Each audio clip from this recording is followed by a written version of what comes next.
Hello, everyone. We have already learned about road classification, highway grading, and highway technical standards. Today, we're going to learn what constitutes the subject of our course, highways. First, let's study the linear composition of highways.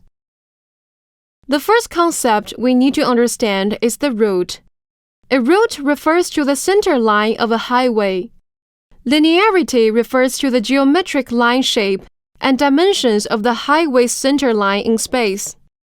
The highway center line is a three-dimensional spatial curve, consisting of straight lines and curves on a plane. Highway linearity design is studied from three aspects: planar linearity, longitudinal linearity, and spatial linearity.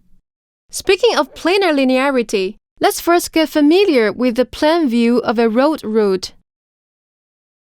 The plan view of a road route, as we learned in engineering drawing, follows the same principle, best exemplified by this photo taken from a drone.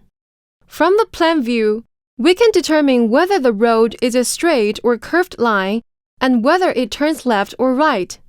The plan view drawing consists of graphics and tables.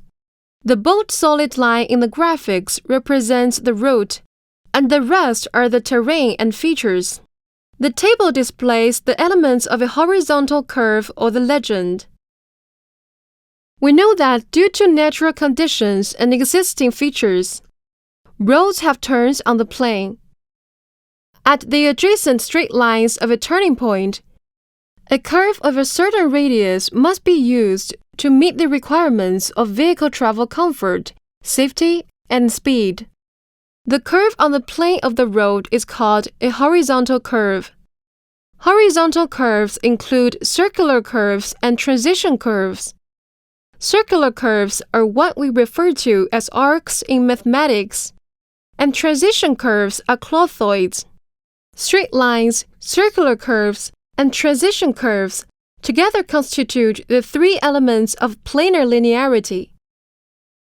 Besides the plan, there is also the longitudinal section. Cutting the road vertically along the center line and then unfolding the straight vertical surface into a flat surface forms the longitudinal section of the road route.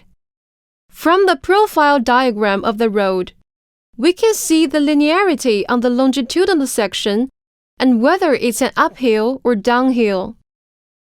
Finally, there is the cross-section. The normal cross-section of the road at any point on the center line is called the cross-section of the road route at that point. From the cross-section, we can see the width of the various components of the road. The plan view, profile diagram, and cross-section are three important components of road drawings. In other words, to understand the full picture of a road, we need to observe it from at least three positions and angles. This is how we should view things, with a comprehensive perspective to understand their essence.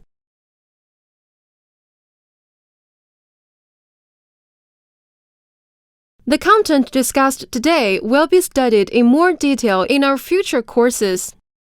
That's all for this lesson. Goodbye, everyone.